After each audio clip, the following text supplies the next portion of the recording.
How are you? Good. How you doing? I'm doing good, Daniel. So, how are you today? I'm pretty well. Just woke up.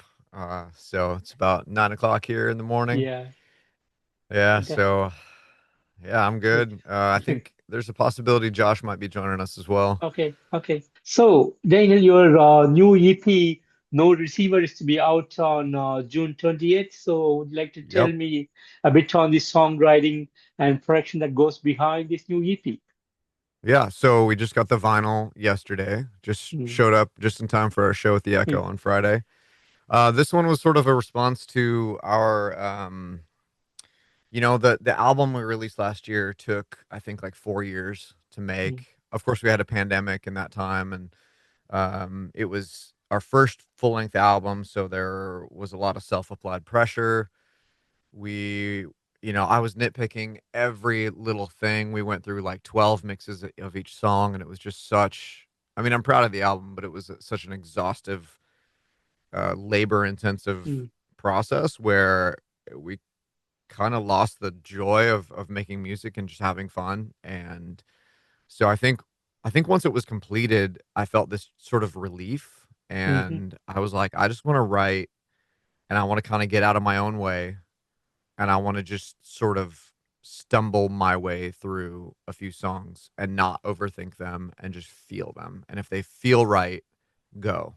Don't rewrite it. Don't mm, analyze every last detail. Don't have to make it perfect. Don't whatever. Just let it go. And in that process, because you're writing with this sort of attitude of let's just do it, I also wanted to take some risks that I might not normally take, do some things vocally that I might not normally do, mm, um, allow myself to write in a way that wasn't immediately self-critical, if that makes sense. So just like let it go, and if you want to whisper here, whisper. If you just want to yell right here, just yell, just go for it. Like whatever we're going to do, just fully commit to that. No in between, full mm, commitment. So it was sort of just like a kind of furious response to my own sense of perfectionism, where it's like, let's just get something out. Let's just do something. I can't spend another 4 years making another project, mm, And in that 4 years, our sound had evolved. We had played together a lot more. We had spent a yeah, lot more time together. And it had grown when we did the album. When we started it, Josh was relatively new to the band, and we hadn't even been working with Ben yet, our second guitarist. So we had evolved, and so I think we wanted something that was like ultra current, that represented kind of mm, what we're doing right now. Like today, this is the style that we're doing. Our album is representative of our sound, but you can tell we're still evolving in that album. yeah. And this I think this EP is more of an arrival. Sounds Yeah. amazing. Sounds amazing. And this No Receiver has some kind of storyline or a theme that it was focused on.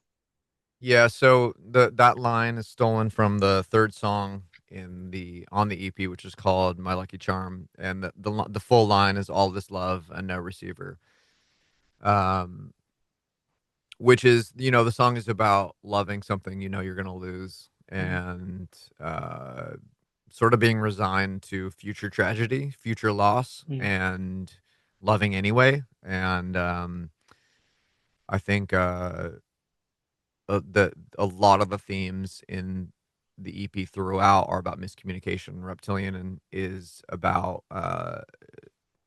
people acting on behalf of voices they're hearing in their heads and misinterpreting what they're getting from fanaticism or whatever, and justifying evil behavior in the mm, name of that.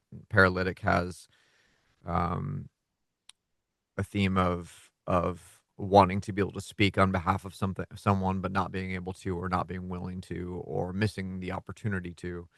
So a lot of this is just about misconnections, miscommunication, being misunderstood, not being able to get your point across. um you know having even having love and affection for someone or something, but having nowhere to put it. And so just pulling that line, no receiver, was a nice little couple words that could mean million different things to a million different mm, people. So we kind of liked the sort of vagueness of that. And it yeah, it was it just was a fitting a fitting title for the EP, I thought. interesting, interesting. Yeah. And do you guys have some plans to come up with an official music video from the CP? Yeah, we're trying. It's we've got some concepts working. We were trying to have the reptilian video out by the 20th, but like of course, once you make plans, everything happens, right? Mm, So I had surgery. I had this terrible ingrown toenail. I went into a doctor and he's like, "Oh, you mm, need surgery." And I was like, "I no. need surgery for an ingrown Mm, toenail?" He's like, "Yeah." So we'll schedule surgery in a week. And I'm like, mm, this is not a good time for me. And he's mm, like, it's just gonna get worse. It's just gonna hurt more. And I'm like, oh, of course. Of course I'm mm, gonna go get surgery like 2 weeks mm, before my show and 2 weeks before my record's out. So, and then a bunch of stuff is happening with literally every band member has a lot going mm, on right now. And it was just like, mm, of course this is happening right now. But mm, life doesn't wait for you when you're trying to do stuff like this. So yeah. um I just hope I can move around by Friday. Yeah. So um, we'll come out with a music video. We have a couple concepts. We want to do videos for all three songs that are on the EP, Mm, and then we just want to get back to. We have a show in Portland on the 28th. So, and then mm, after that, I think we just want to get back to writing and seeing if we can push our sound even further. yeah. Sounds good. And you guys planned some special release day party on 20th? Yeah, so we have a big show. We're headlining the Echo on the 20th. So that's our release party. The Echo, Mm, if you don't know, is kind of a classic small medium-sized venue right in the heart of Echo Park. And when I first moved to California, I'd never even been to California, and mm, ended up living right in Echo Park, near the venue. And so we would walk down there all the time, and I always thought this would be such a fun venue to play. And then it just sort of worked out that we got our first show. Is There's going to be a headlining show this Friday, which is going to be a lot of fun. Um, and yeah, so luckily our vinyl arrived in time. And then the bassist Alden and we come from Portland, Oregon originally. mm. So we're gonna do another sort of release party up in Portland with some of our old friends and some family and whatnot. So yeah, should be good Interesting. times. Yeah. Interesting. And speaking on touring, are you guys planning to have some kind of overseas touring by end of this year or early next year? So yeah, overseas touring would be great given that our numbers are much better in Europe, especially Scandinavia and Eastern Europe. We have a lot of listeners there, more so than we do even in our own hometown. Mm, So we would love that. I think logistically it's one of those things that things are weird in America right now, and it's just a weird time. yeah. I mean, even here in LA, it's like we're trying to promote the show, but we're also like we're dealing with protests, we're dealing with people just literally being kidnapped off the street right now. Mm, And we had a fire earlier this year that was massive, and I had to evacuate my house. Our yeah. bassist had to evacuate his house. It's been a tough year for LA. So that's definitely a thing we want to do. I think what we don't want to do is get so far ahead of ourselves that we, book a tour and then, end up losing a ton of money on it or whatever. So we Mm, are trying to coordinate with people over there. We're trying to make it happen. We are aspiring to tour mm, overseas. We haven't figured out the exact logistics yet. So right now we're trying to get this show done, get this EP out, get our Portland show done, come home, and then go, okay, what's next? Like, what mm, do we do next? Obviously, we're going to start writing and stuff again, and then we're looking at what can we do in fall? Like, what is a good time to do when? And then we do have some people we are in talks with in Europe who are like, yeah, we could put you on this tour and whatever. So it's just about us figuring out the logistics of it because mm, it's challenging, especially because we're an independent band. We are self-financed. We don't have a backer. We don't have anyone giving us money except for the fans and friends who are mm. buying our records. That's pretty much where our money comes from. So You don't make a lot from streaming, which is part of the reason we put out physical vinyl Yeah, because collectors love it. I love vinyl. I love yeah, getting a physical product that I can open. I love being able to read through the liner notes. And with a lot of bands, I love knowing that I'm supporting them. And, with streaming, you don't own anything. Even if you buy movies on uh, Apple Movie or whatever, like yeah, you don't own that. You're even in the user agreement, you're renting it. yeah, They can delete the whole system at any time and you lose everything you bought. So yes, I think physical media still has its place, and so yeah, we kind of rely on that. So I think once we get to the point where sales are good enough and the demand is there, then yeah, that'll certainly evolve into mm, more ambitious touring, such as overseas. fantastic. And do you guys chose to stay independent, or are you guys looking for to work with some recording label in the future? Yeah, so we have had offers. We've declined everything we've gotten so far, mostly because I mean, labels are essentially a bank that they give you money for a project and then you're on the hook for that money. And if you're a huge act that already has a massive demand, I think labels can be really helpful in that Mm, they can handle the distribution, they can do all the stuff that you don't want to do. Um, but I think for us, we're just a little bit picky in that, we are adults. Some of us have jobs and we finance everything ourselves. So what's the incentive to then give the rights of our songs over to a mm, label when there's no real guarantee that they're going to do anything for you? And we've had so many horror stories of labels burying artists, and they might sign a competing artist that competes with one of their acts and just shelve their records so that they mm, can they can have all the focus be on the artist they had previously signed. So it's not that we're opposed to it. We've been talking with some massive labels more recently, given our our exposure has kind of risen here in LA recently. Um, mm. but it's an industry that's a little bit more interested in TikTok stars at the moment, Yeah, which we are not, and we are proudly not. We're not a comedy team. We're yeah, not we're mm, not doing skits on TikTok. No problem with anyone who's doing that, but that's not our thing. We're not going to do that. mm, And we have marketing people telling us, "Oh yeah, you got to establish your brand on TikTok." And I'm like, mm, "Nah, we're just not going to do that." I mean, I know, sure, yeah, I'm sure it'd be very good for us. I'm sure we could reach a whole new market or whatever. mm, We're just not going to do it. It's not going to happen. yeah, Like that's not us. That's not our thing. And I think the people that enjoy our music would be like, yeah, that's not what they do. That's not their thing. And yeah, we like that that's not their thing. So there is an audience for everyone who wants to take that road with social media and whatever. And but that's just not our thing. And we're just gonna try a different path. We're gonna try a yeah, more old school path. Maybe it won't work, but that's who we are. So we're gonna stick with it. And with labels, it's just tricky. So mm, we we always have to wonder,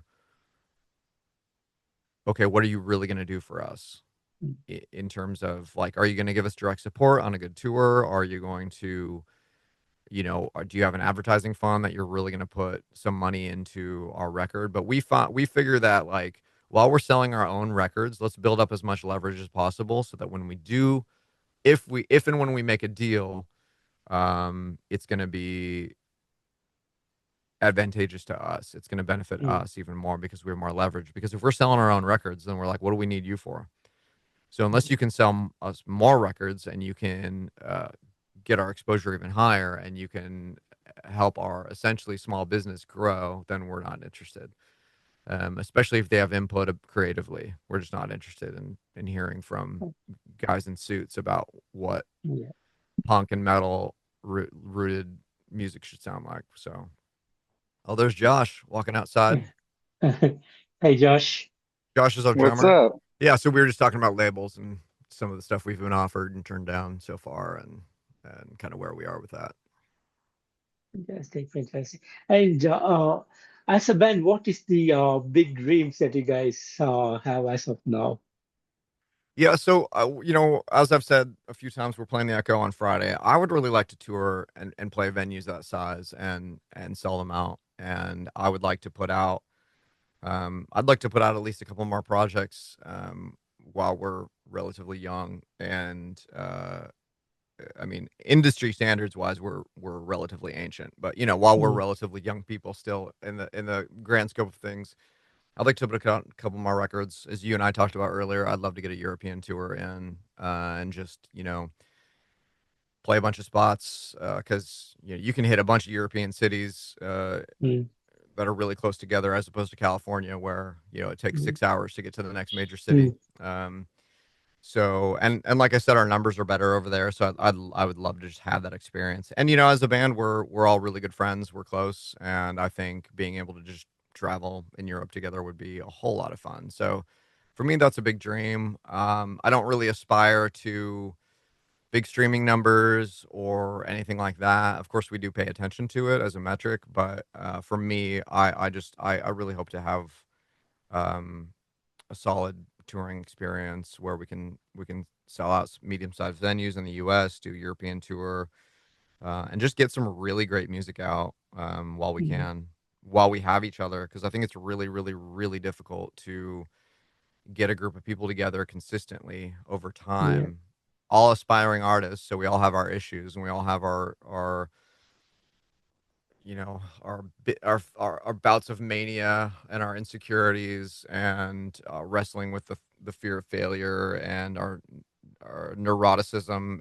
All of us have our different issues, and but we get along really well, and we've been doing this consistently for years. So I think having that is amazing, and I just hope that while we have that, we can accomplish some of these other things, such as yeah, doing that tour, getting the European tour doing done. I'd like to get one more full record out, one more full EP out, um, and just see how long we can keep this thing going. I'm already like stoked that we've been able to do what we've done in the amount of time that we've done it.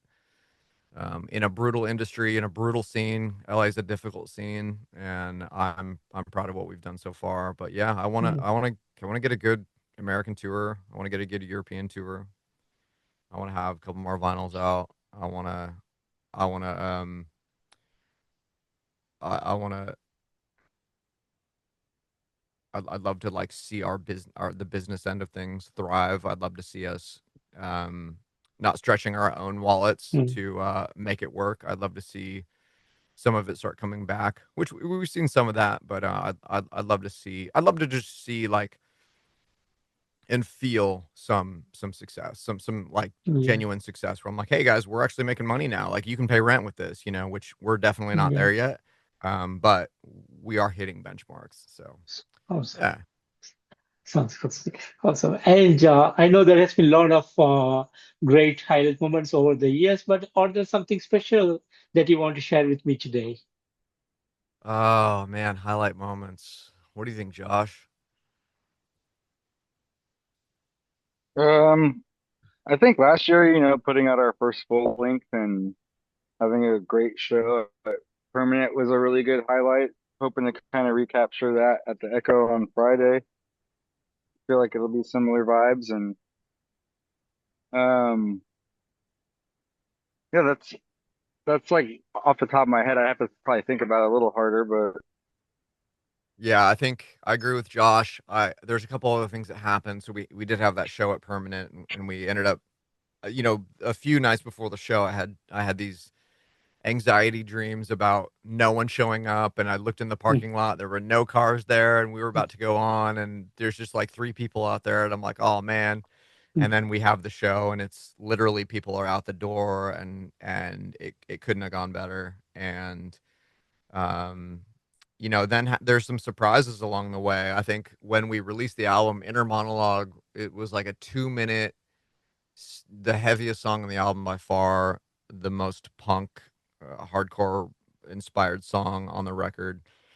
And on SoundCloud, it just took off, and we ended up getting about 750,000 plays. And between that and Spotify, I think we're closing in on 1 million plays on that. And we didn't really even market it that hard, and it just mm, took off. And when we wrote Reptilian, I'm like, okay, I think we need some more music like that. That's a little bit Mm. more aggressive because people Yeah. respond to it. And then there was I sort of like, it's funny because you put a lot of effort into a thing and you're like, this video's great, and I'll edit it for hours and hours and hours and hours, and just sweat over every little detail. And then I'll randomly take our album cover and I'll put the full length album on YouTube.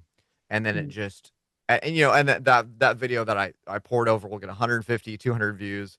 And then I'll just put our album cover, just full length album streaming, listen here, and just the album cover. No moving graphics at all. And it just, like, in a week, I'm like, this thing already has 10,000 plays. What is happening right now? I don't understand the algorithm. And it just takes off. And then suddenly you're getting these comments from people that are like, I was listening to this and I found this. And then suddenly the record is selling. We're like, who's buying these records? Like, Mm. does anybody know this person? I'm like, no one knows them. And suddenly the record's just selling because we uploaded a random thing on YouTube. But for me, I think just it's getting the feedback. People saying things like, if I had found this last year earlier, it would have made my top 5 of 2023. Mm. People saying things like that is the most meaningful to me. Mm. Is like when you have people that are not connected to you in any way, they don't know you, they're not in your circle, commenting about how much your music affected them Mm. is an absolute highlight. So I think those little moments have been a lot of fun. Mm. And then, yeah, just that show at Permanent was great. And yeah. Beautiful, beautiful. And speaking about the music, like I know you guys have been evolving your music over the years, but are there more experimentation that you're planning to do with your music in the coming years? Yes. So we already have one song demoed out, um, which is again doing different things musically, thematically, and with the vocal. And then we have two or three more that are in the writing process, that some of them are going in directions we're not expecting at all. And we're trying to kind of let that happen. So if we feel like a song wants to go a certain way, even if it's less heavy, so, Mm. like we've Josh uses this example quite a bit, where he talks about bands that start out really heavy and then kind of mellow out as they get older. And Mm. we've kind of done the opposite, where our earlier music is a little bit more mellow, and we've gotten heavier and heavier over the years and more committed to Mm. that sound. Sorry to steal your line, Josh. Uh, and and but at the Good. same It's good. time, it is good. At the same time, I think like letting the music kind of take you where it wants to go. So not forcing it to be heavy, not forcing it to be like, don't force a punk beat in there, don't force a metal breakdown in there if it doesn't make sense for the song. So I think sometimes allowing the song to be what it is. And I think in a way, people say like, oh, you really have like one specific sound. And I get that. I understand that. But that's actually pretty challenging for me, because I'm like, yeah, but if it's a great song, it's a great song. And if you want to experiment with a different sound, I think that's totally okay. And I love that when bands do that. I love it when they have a Mm. song that, like, is almost a different band. It's the same band, it's all the same elements, but it's almost a different kind of band. And I think allowing a song to go where it wants, and sort of getting out of its way and letting it end up where it ends up is a hard thing to do, but I think it results in the best end result. And I so I'm definitely trying to break habits. Mm. You get into writing habits, you get into keys you really like, you get into rhythms you really like, I get into like vocal stylings that I get attached to, or lyrics I get attached to that don't work for the song, or are just too hard to sing. And I think in writing they use the term "kill your darlings." You have a whole chapter that you love, but it just makes the story too slow. Editors have to do it with movies, where a scene is gorgeous, but it just slows down the movie too much, and they just have to cut it. Um, and then I'm trying to listen to just different types of music that can inform the writing process, and sort of get me out of any one genre, to see if it inspires or triggers something in me creatively to keep pushing ourselves. Because Mm. if we're just sort of in a routine, then to me that's just boring. And my big rule for us is be anything but don't be boring. It'd be better to be bad than be boring. Really. I believe Mm, that wholeheartedly. It'd be better to be a terrible band but be a lot of fun, or be mm, stupid and but be amusing and be terrible, than just to be a boring middle of the road vanilla band that has nothing to say. That's my greatest fear creatively, is mm, to have nothing to say or to just rely on what you've done over and over and over again. So we're always trying to mm, push ourselves musically. We're always trying to find new music that challenges the way we play, the way we write, and just try to get better at our craft, and try to see if there's risks we can take that are that surprise us. Reptilian was that way, where I was like, okay, I don't know what you guys are going to think of this, but I kind of went crazy, and here's the mm, result. Lucky Charm is more of a ballad, but it's also in drop to A. So we like dropped it down to a metal key and then mm, wrote this like super heavy ballad, that has a synth part in it. So it's just like, okay, I guess we're doing this. And I'm like, let's just do it. Let's mm, just let it go. So yeah, we're pushing. We're listening to a lot of mm, bands. If you're hearing this, send us bands. Send us bands that are doing creative stuff. That's crazy. Even if they're not mm. rock, like we're trying to hear as much of that as possible. Awesome, awesome. And with the EP No Receiver coming out this Friday, do you have a message for the fans around the world? I would say my message is, if you like it, whether you buy it or not, it's not going to be streaming yet. It's going to be exclusively a 7-inch vinyl or a digital purchase via our Bandcamp. So it's not going to be on Spotify yet. It's not going to be on SoundCloud. It's not going to be on Apple Music or any of that. That's intentional. But if you get it through Bandcamp, or even if you listen to Reptilian, which is one of the songs on that, or you listen to our old music, if you like it, if it says anything to you, we would love to hear from you. We would love to get a comment. We would love to hear back from you. It is the most encouraging, most fun thing to get when people will comment and say, "Hey, I heard your music and I loved it." I think a lot of times we feel like, "Oh, you're bothering them. They're whatever. They don't need to hear from blah blah blah." But I'm like, man, there's nothing more affirming than getting messages and getting comments from people that you would otherwise never have any interaction with whatsoever. What about you, Josh? Messages? Yeah, send an email. Send an email.